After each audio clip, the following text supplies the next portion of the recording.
to Idea Gen TV. Today we have with us Peggy Pelonis, president of ACS Athens. Peggy, welcome. Thank you, George. It's great to be here. It's always so great to have global leaders and luminaries on Idea Gen TV, and you are at the very top of that list as you create and forge innovative ways for students to learn at ACS Athens and across the planet with the models you're including in your curriculum. So for that, we are deeply grateful. I think the whole planet is grateful to you, Peggy. I thank you, and I'm so inspired by some of the people that have been joining us through these panels. It's been amazing. It really has. It's incredible. And today I understand you have two very special guests with you. I do. I have with me today Christina Venos, who is a second grade teacher at ACS Athens, and she actually teaches the Sustainable Development Goals to young children, and they develop action plans. So she's really, at the forefront of the school. I also have a young student from Seattle, Washington, from Interlake High School, and we are sort of partners in all of this. But she's an upcoming freshman at Princeton. But she's also the founder of Innoverge, and so she has a lot to say about young people and what they're doing these days. Fantastic. Welcome, Archika and Christina. It's so great to have you on Idea Gen TV. Truly a global convening here, Athens, Seattle. I mean, we're talking about global issues and especially the Sustainable Development Goals. So super excited about that. And I guess leading right into the interview, this is directed really to Peggy. And so the young generation, Peggy, has been dubbed the transition generation because they are expected to get humanity through this period of chaos and peril, along with opportunity that accompanies times of great upheaval and, of course, all of the incredible amount of transition that's taking place. So how do we guide this next generation to create a positive impact? And what is ACS Athens doing specifically to move in that direction? You know, George, a lot of people are saying in their speeches that the young generation, that we expect them to change the world and to save the planet. And I really find this quite unfair, particularly when we are the generation that botched it up. So it's not only their responsibility, but it's ours as well. And we need to provide an example and a framework that will guide the younger generation towards that goal. And I think that the best way to teach children is to get them involved, to make them stakeholders in one of the great challenges of our time, which is to maintain a viable existence on Earth by living in harmony with all living things, by collaborating towards a sustainable planet, and by innovating so that these goals become possible.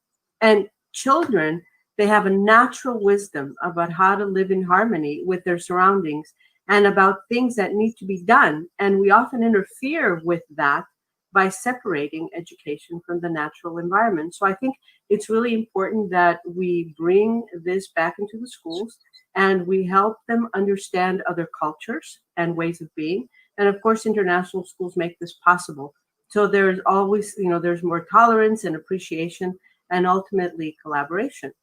Now, in relation to ACS Athens specifically, we really have taken the goals very seriously. And we've been talking with our teachers about including the SDGs in the curriculum or developing a framework K through 12 that is parallel to the curriculum through our Citizenship Academy, which will be launched in the fall. But the interesting thing is that with ACS teachers, as I'm sure with many teachers across the globe, is that you don't really have to tell them much. Once they understand the issue, they develop the methodology and the programs to address this. So teachers across the schools have been working on innovative ways to teach children about the SDGs and to turn theory into practice. And our mission is to prepare this generation by offering resources and research knowledge and support to see this through. So when you teach children what we now call the 21st century skills, such as collaboration and problem solving and solution finding, ethical practice and accountability, skills that really are good for any situation and any century. And if you do this through a lens of mutual respect, we like to believe that we prepare them to be global citizens, yet capable of making an impact in their immediate environment. You know, I think what you said at the beginning of this interview was incredibly profound, as always, Peggy. I wouldn't expect anything less. But, you know, to think that we place this burden on the next generation, right? And, you know, at the same time, if these issues were simple to solve, they would have been solved a long time ago. Exactly. So there's that balance between the individual being able to believe and to actually create change and solve some of the most vexing issues on the planet Earth, which today they're more empowered to do than ever, especially through technology, et cetera. But at the same time, understanding that nothing is easy. So it takes a lot of hard work, as we tell our kids. It's nothing is easy. If it were easy, then it would have been accomplished a long time ago. Which leads me to Archika. Archika, welcome to Idea Gen TV. Thank you. Thank you so much. It's so awesome to have you on Idea Gen TV for a lot of different reasons, because we like to have, you know, the voice of youth at the table as often as possible. And in Peggy's infinite wisdom, she was the person inviting you to be included today. So we thank her and you for that, for taking time to do that. From Seattle, Washington, you're a student at Interlake High School. And I think incredibly so, you are also an upcoming freshman at Princeton, partnered with ACS Athens. So my goodness, already leading the way on the educational track. Archika, do you believe that students should be aware at a young age about the SDGs, the Sustainable Development Goals, those 17 goals of the United Nations? And how do you think this could happen in schools to make a change and to make sure that they're aware of these important goals? Yeah, no, I think that's a fantastic question. And to address the first part of it, should students be aware of the Sustainable Development Goals? My answer to that is a 100% definitive yes. And the reasoning that I look at is, why do we educate our youths? And I think the primary reason behind that is so that they can go out and be positive contributors in society once they enter the workforce and once they leave the education system. And I think these Sustainable Development Goals are the most explicit framework to enable them to do that. You know, you're teaching kids that here are the pressing issues in our globe, here's how we can make it a better place. And there's these 17 goals that really pave the way for students to understand how they can positively contribute to society. So I think that that is 100%. I think it should be mandatory. I think we should be incorporating social impact into education. And the second part of that question was that, how exactly do we do that? And I think that's where we really have to take learning physically outside of the classroom. So we teach students math, we teach them physics, we teach them biology, history, writing, but do we teach them how they can use that to create that positive difference?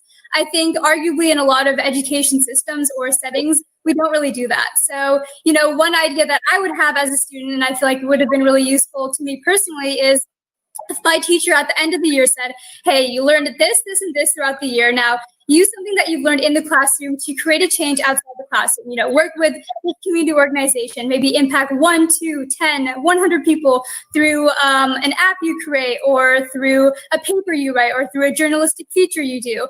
And I think that would be really essential to teaching kids that no matter what age you are, you can go out and make a positive difference, and that, you know, education is what is enabling you to do that, and that's ultimately the end goal. So making that really explicit and making that a priority within school systems, I think, is imperative. Yeah, and I think you said it so eloquently. And it's funny because I just had a very, very similar conversation with our 12-year-old son, George, the other day. And he said, gosh, Dad, you know, I don't know if anything I'm learning in school will translate into the real world. So I think it's really important, you know, to be able to connect the dots. As our chairman emeritus, Dr. Ken Moritsugo always says, you've got to collect, connect, and nurture those dots along the way in order to make that positive change across the planet. And I think contextualizing what you're doing is critical. Understanding, you know, the nexus between what you're learning today and how you can have an impact. And I really like what you said about, it could be one person, could be 10 people. It doesn't mean that you need to go out immediately and impact and change, the world and impact 1 million people, because it's a snowball effect. If you can begin change in your local community, then you can begin to change the world. And I think it's also important to note, why are the SDGs so important?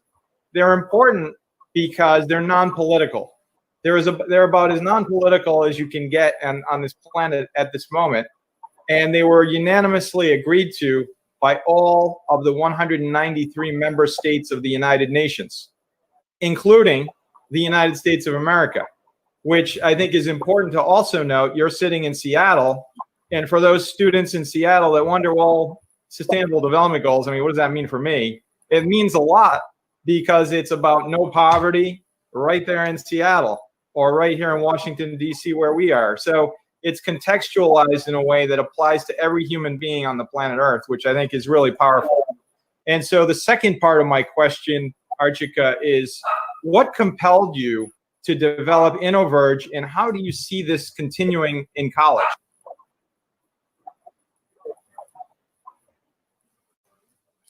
Yeah, that's a really great question as well. And, the compelling factor for me was personal experience. I think there's this unique aspect to seeing problems firsthand, and maybe even being in the position where on the receiving end of inequity or underrepresentation. So that was my experience when I walked into my very first STEM classroom through a computer science camp. So I walked into the classroom, and there was just 30 boys sitting behind a row of desktops and one other girl. And that's where I realized that, particularly in STEM education, girls were really lacking in representation within that field. Another thing that I noticed was that the demographics of that classroom were incredibly homogenous. I'd say middle to high income students, boys from primarily Caucasian and Asian backgrounds. And so it just felt like there were too many people to be missing for it to feel right. So that's how I founded Innoverge, which is youth-led international project bringing STEM education to youth from underrepresented backgrounds. And our mission is twofold. First, it is to increase diversity and accessibility and level the playing field in STEM education. But the second aspect of that is to do it through uniquely STEMX education, which kind of ties into this whole, all of the discussion that we're having about sustainable development goals and social impact. So we run STEMX workshops. This could be STEMX women's equality, STEMX nonprofits, STEMX politics, STEMX literature, combining science and technology for social impact through fields that you would just never imagine it being coupled with at all. So we run a lot of those kinds of workshops. Currently, we've worked with youths in 8 countries, 26 locations, and we've impacted around 2,800 students. And this is all through youth-led programming. So these are people my age, if not younger, running these workshops for their younger counterparts or students. So that's currently what Innoverge does. And I definitely see myself continuing this in college. We're actually planning our relaunch next month. So, we have some long-term goals in creating a global network and a community that values sustainability, that values social impact, empathy, and kindness, along with the skills that we learn in the classroom through science and technology, whether that is in the classroom or even outside of the classroom. So service is definitely something that I see defining my life for, the near and long future. And I hope to incorporate that as much as I can through Innoverge or even through on-campus leadership and volunteer opportunities once I get to Princeton. That is absolutely mind-boggling how you have impacted so many students across the planet. Just a quick plug for Innoverge, because I think it's important for people to be able to learn more. How can anyone on the planet, including the millions of people that will watch this, find out more information about your project?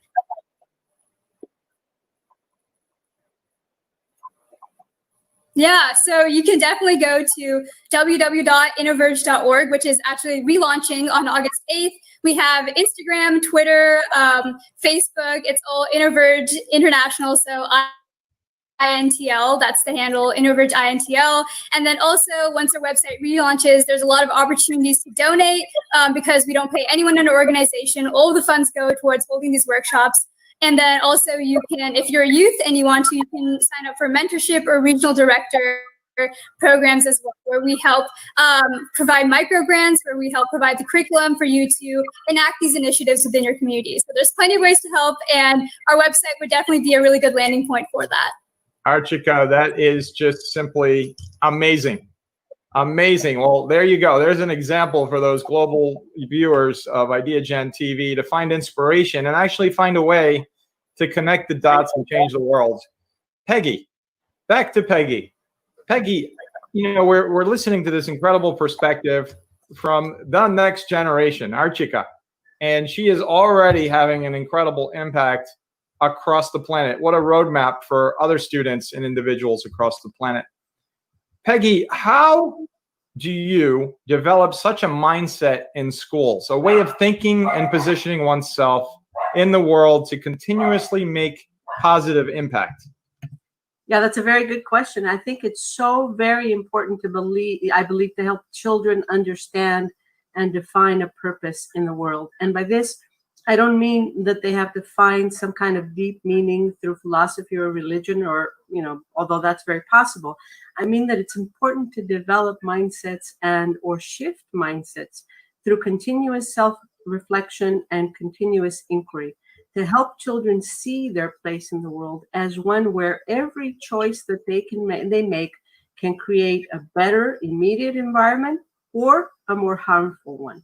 Ultimately, if they connect this to the SDGs and understand that the impact that they have in their immediate environment ultimately contributes to the larger goals, which, for example, is the planet goals, you give them a roadmap to achieve the SDGs. And by achieving the SDGs, their life improves and the life of others improve as well. So with this type of thinking, they will eventually decide as they grow up such things like how they're going to treat their partner or their children, how they're going to interact with or tolerate different points of view, how their jobs or careers will improve a social condition, or at least won't harm the lives of others. And perhaps through the innovation that they engage with, they will, you know, it will be such that it will improve life and living in general. So this is our hope as educators. And obviously not everyone will adopt these mindsets, but what better way to do this than to give them the opportunity to learn about this in school? And education plays such an important role in developing this kind of thinking that they can take with them anywhere in the world. Well, and you know what? I'm a big believer in it starts at the top, right? And if you set that tone and allow people to have that ability to create and to innovate, then you're unleashing all sorts of solutions, which is a perfect segue to Christina Venos. Christina, welcome. Hi, thank you for having me. It's great to have you here with us on IdeaGen TV today. I think teaching, having taught myself, is one of the most important professions, obviously, on the planet Earth. And so I think it's incredibly important and exciting at the same time, as a second grade teacher, Christina, that you are actually infusing teaching about the Sustainable Development Goals in your work with second graders. Tell us a little bit about that. Why is that so important? How did you decide it? And where are you going from here with it? Okay. Well, I felt very lucky because Dr. Pelonis had introduced the SDGs at one of our first meetings last school year. And I always try to find ways to be able to connect the real world into my classroom. I think that giving children a purpose is the only way to really make them take ownership of their own learning. So after that meeting that we had, I went back to my classroom and I started doing all of my own research, and I was reading about the SDGs, and I was reading if any other schools have implemented, and I wasn't finding very much in a framework. And I thought, you know what, well, I'm just going to take off with it and stumble through it, and we'll see what happens. But as I started, I saw that the kids started really getting inspired and having a purpose. And I believe that if they have a purpose to learn, that they learn happier, and they become are true architects of their learning. And that's exactly what happened. They took off with the SDGs in ways that I never had imagined. They showed a genuine empathy of our world. And instead of showing them a problem to fix, they found their own purpose first and then initiated their own changes. And this made it more meaningful to them. I set the groundwork, but they are the ones that truly that took off with it, and they molded the whole year through the SDGs. And I really sat and I was just inspired by 7-year-olds and everything that they did. I do hope that that they continue through this, but one of the questions that I have a lot is, they're so young, and how could you possibly get them to understand something at this age? And there was a lot of questions about that, and it's interesting because I thought, you can teach children anything, and I truly believe this, that I believe that no matter what age they are, if we scaffold the objectives that we have, they can learn anything. It's the way that we teach the kids, and it's not what we're teaching them. But if we teach it to them in the way that they can learn, then I truly believe we can teach them anything, if we find that right approach. In this case, we built a really strong foundation through a mind shift that we kind of, that you had talked about a bit as well. Going through a mind shift and embracing mistakes and challenges allows them to understand that they can take risks, and they can and it's okay if they do something and it doesn't work right away. So it really set a strong foundation. They were ready to take on the SDGs. So through this approach, I taught them the importance of being the best of yourself and making goals for yourself. So that it's not about anybody else, it's only about them. And so they make their own goals for themselves. We reflect on this every day. They come in and their goals are, listed at their desks, the goals that they have made. And then at the end of each day, they sit and they reflect. Did I meet my goals? Was I better today than I was yesterday? And it has nothing to do about anybody else. So once that took off, it was easy to start introducing the goals, because they had already a base for what goals mean. And so I actually integrated it into our curriculum. And one of our curriculum is communities. And one of the objectives is to understand that in communities, what a citizen is, and the different types of places that we're citizens. We're citizens of our home, we're citizens of our school, we're citizens of our community. And I thought, this is a perfect time to introduce what a world citizen means. And it wasn't something that I had planned. It just came very naturally. And so while we talked about that, I said, you know what, kids, just like you make goals for yourselves, I want you to know that the planet has goals. And they were shocked. They were like, what do you mean, Miss Venos? The planet has goals? And I said, they do. And so we started talking about the goals, and I said that we all live on this planet, so that means that we're all citizens together. It doesn't matter where we live, it doesn't matter where we go to school, where we're at, and what we have. We all share that one very special thing, and it's that we're all world citizens. So they were really excited about that because it connected to them. They said, well, we have goals and we work on our goals every day. Can we work on the planet goals? And I was crying, because I always cry. I'm so emotional when they say these things. And I said, well, of course we can. And so I briefly described to them what the goals were at a level that they would understand best. And they were so excited, and that's kind of how it started. Well, Christina, and I think what you describe is so important. And obviously, I think, adults can learn from that too. Everyone should have a piece of paper on the desk that says, geez, how can I be better today than I was yesterday? I mean, and ultimately, that's just an incredibly powerful way to grow and become better.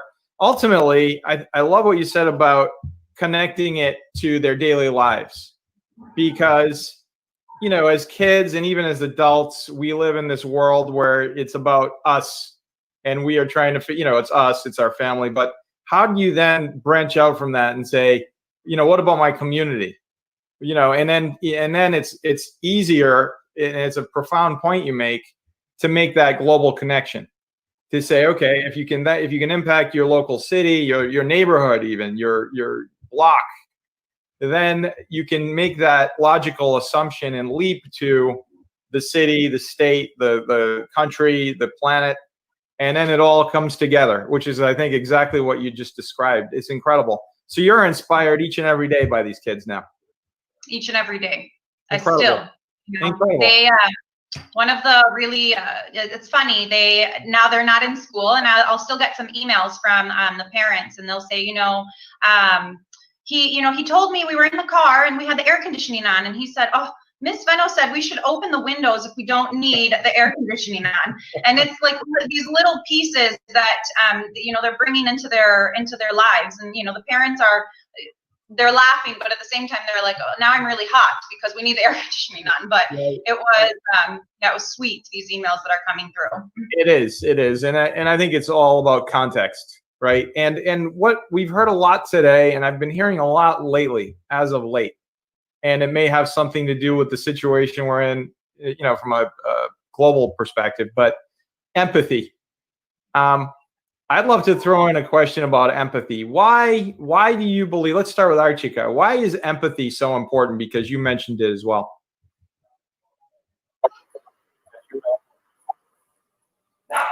Yeah, I think definitely the answer to that would be that empathy dictates a lot of the decisions we make and a lot of the paths we take. Are we empathetic towards others? Are we empathetic towards ourselves?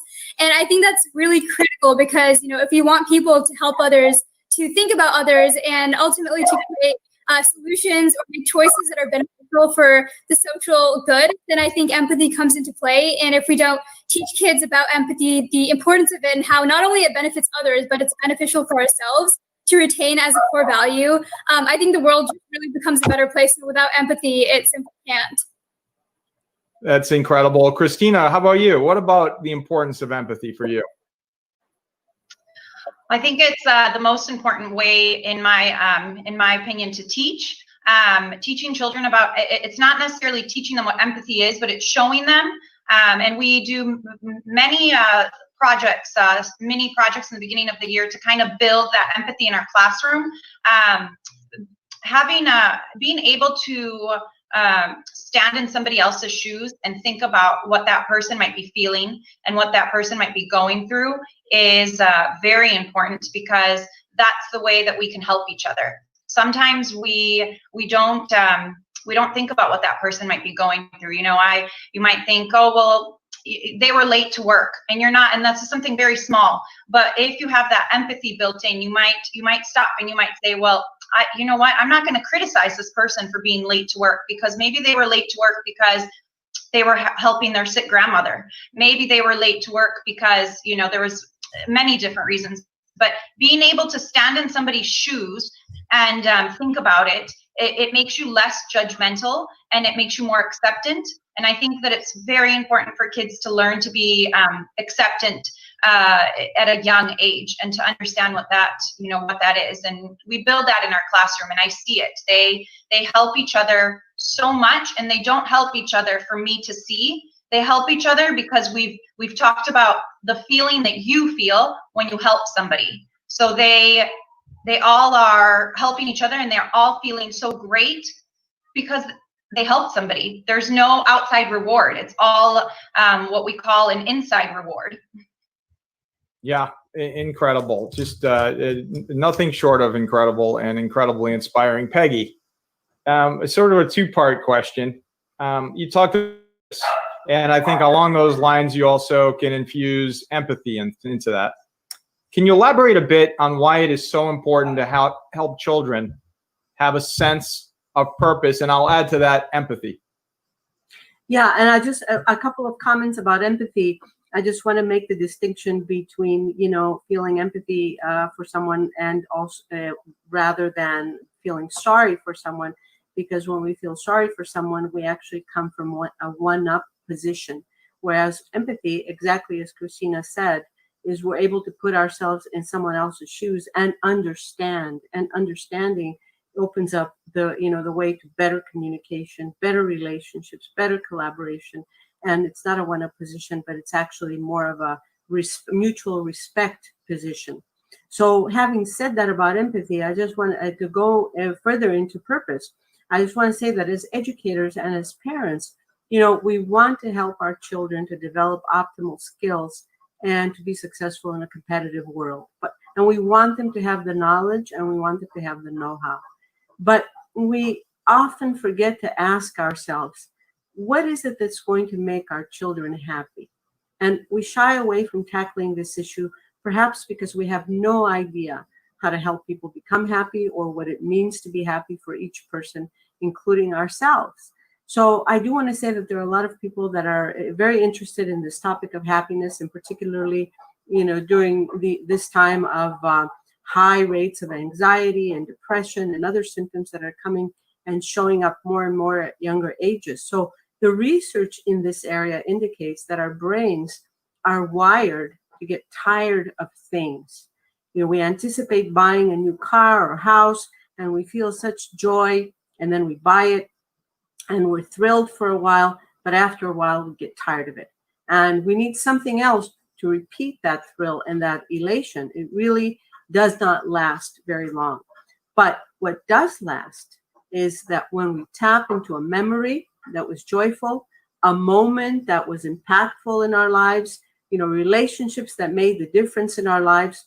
So the more we invest in these and the more moments of joy and happiness we have, the more elation we have. And contributing to a cause or improving a social condition or helping someone in need also belongs in this category. And it often gives us a feeling of satisfaction and a feeling of elation. And it gives us a purpose that's higher than, our immediate surroundings, something bigger than us that we're contributing towards. So by positioning ourselves in a world where, we're contributing while continuously self-reflecting and asking questions, we have a sense of a greater purpose beyond myself and beyond the immediate world.